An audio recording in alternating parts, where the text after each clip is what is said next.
Tes tes. Tes 1 2 3 tes 1 2 4 5. Terima kasih atas kesempatan yang diberikan kepada kelompok 2. Kami akan membahas tentang perencanaan drainase.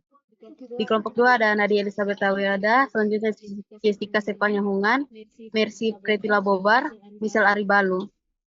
Pendahuluan, drainase merupakan bangunan air yang berfungsi mengalirkan air permukaan ke badan air dan ke bangunan serapan buatan. Perencanaan drainase dibagi menjadi dua, yaitu drainase permukaan dan drainase bawah permukaan. Drainase yang baik memastikan jalan aman bagi pengguna jalan dan tidak membuat air mudah tergenang, yang dapat menyebabkan kerusakan parah akibat air. Sebab itu, perencanaan dan pemeliharaan sistem drainase sangatlah penting. Termasuk pada tahapan proses perencanaan drainase, ada analisis hidrologi, meliput data curah hujan, topografi daerah, karakteristik daerah pengaliran, dan frekuensi banjir, untuk mengetahui besar debit air yang harus ditampung oleh selokan samping. Pan hidrolika.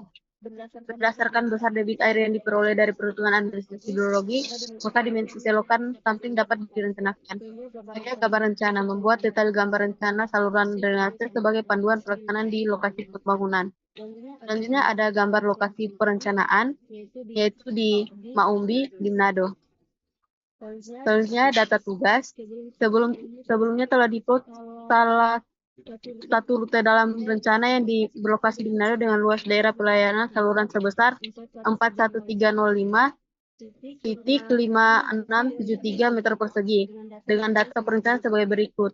Data perencanaan saluran hulu saluran 26 meter, hilir saluran 11 meter, panjang saluran 260,3 meter. Perhitungan drainase ditentukan luas daerah kondisi tata guna lahan di daerah pengaliran yang terdiri dari aspal bahu jalan dan daerah pinggir kota.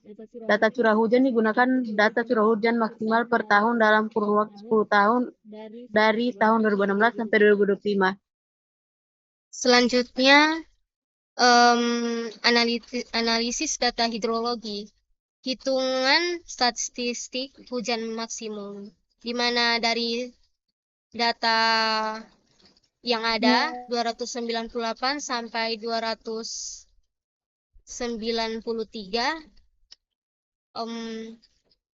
kita urutkan dari nilai terbesar hingga yang terkecil, lalu kita hitung X kurang X barnya, di mana jumlah 2647 dikurang dengan 380 didapat nilai X kurang X bar. Nilai X kurang X bar tersebut dipangkatkan 2. Selanjutnya kita cari X kurang X bar dipangkatkan 3 dan X kurang X bar dipangkatkan 4. Selanjutnya dari data X bar kurang X dari data tersebut kita cari log X-nya. Jadi didapat 3,355 dan data tersebut diurutkan seperti tadi. Lalu dicari Y kurang Y X barnya. Selanjutnya Y kurang Y bar dipangkatkan 2. Terus Y kurang Y bar pangkat 3. Dan Y kurang Y bar pangkat 4. Dari data tersebut kita mendapatkan nilai CS yaitu 1,18, nilai CK 1,127, nilai CV 9,48. Dari data tersebut kita cari tipe distribusinya, di mana CS 1,18 dan CK 11,27 tidak memenuhi tipe distribusi normal, di mana distribusi normal tersebut CS sama dengan 0 dan CK sama dengan 3. Untuk tipe distribusi log normal tidak memenuhi juga, dan untuk tipe distribusi Gumbel tidak memenuhi, di mana CS 1,14 dan CK 5,40. Maka dipilih tipe distribusi log persen 3. Dari log persen 3 tersebut kita cari harga K-nya, di mana 1,18 itu di antara 1,1 dan 1,2, dan kita interpolasikan. Dari K yang kita interpolasi, kita lihat kalau ulang 2, 5, dan 10 tahun, kita dapat untuk K di tahun periode 2 tahun itu didapat minus 0,18, untuk periode 5 tahun 0,74, dan untuk 10 tahun 1,34.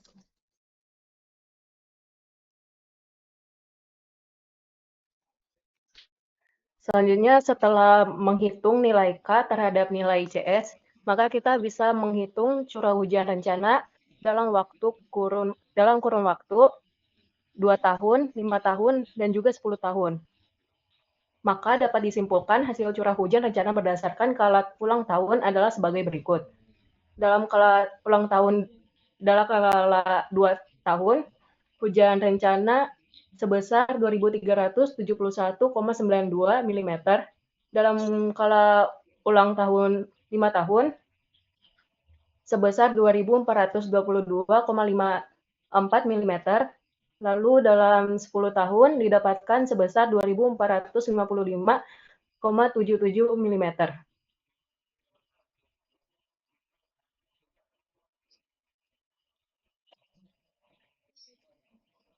Lalu selanjutnya kita bisa menghitung waktu konsentrasi. Waktu konsentrasi ini untuk menentukan lamanya air hujan mengalir dari hulu pengaliran hingga ke tempat keluar perencanaan drainase. Perhitungan ini menggunakan metode Headway dengan rumus sebagai berikut. Nah, di mana TC ini adalah waktu konsentrasi, lalu ada L, ada panjang saluran utama, lalu ada N sebagai parameter kekerasan Kirby, lalu ada S, yaitu kemiringan saluran. Lalu ada ini dengan parameter kekasaran Kirby sebagai berikut, bisa dilihat di tabel berikut. Lalu kita hitung nilai TC-nya adalah sebagai berikut. Lalu selanjutnya menghitung intensitas curah hujan.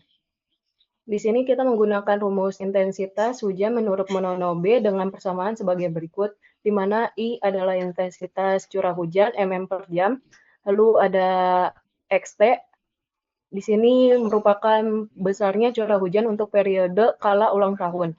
Lalu ada TC yang sebelumnya kita sudah hitung, yaitu waktu konsentrasi. Lalu kita hitung dalam kurun waktu 2, 5, dan 10 tahun juga. Maka didapatkan intensitas hujan jam-jaman sebagai berikut. Lalu di sini kita plot data yang sebelumnya ke dalam sebuah grafik, yaitu intensitas kurva IDF. Ini untuk menentukan debit banjir rencana menggunakan metode rasional. Nah, di sini dapat disimpulkan bahwa intensitas hujan yang tertinggi memiliki durasi yang pendek, sedangkan intensitas curah hujan yang tinggi memiliki curah hujan yang panjang.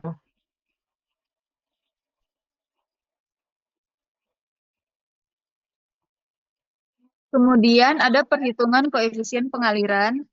Sebelum melakukan perhitungan debit banjir, diperlukan data koefisien pengaliran. Data koefisien pengaliran ini diperoleh dengan menghitung data luasan yang diperoleh dari hasil pengukuran dari masing-masing data guna lahan yang ada. Terdapat 2 tabel pada slide ini. Yang pertama ada tabel harga koefisien pengaliran C dan harga faktor limpasan FK, dan yang kedua hasil perhitungan koefisien pengaliran. Kemudian ada analisis debit banjir. Setelah mendapatkan koefisien pengaliran, maka dapat dilakukan perhitungan analisis debit banjir dengan metode rasional sesuai persamaan I sama dengan 0,278 kali C kali I kali A. Perlu diketahui lama hujan dengan intensitas hujan tertentu sama dengan waktu konsentrasi sehingga didapat hasil sebagai berikut. Next. Kemudian ada dimensi saluran, di mana kita bisa melihat hasilnya terdapat pada kedua tabel. Tabel koefisien Manning dan juga ada tabel data perencanaan saluran yang ada di slide berikut. Kemudian ada dimensi saluran dengan hasil sebagai berikut. Luas penampang saluran, keliling basah PS, radius hidrolik RS. Next. Kemudian di slide berikutnya ada gambar rencana. Teman-teman bisa lihat di situ.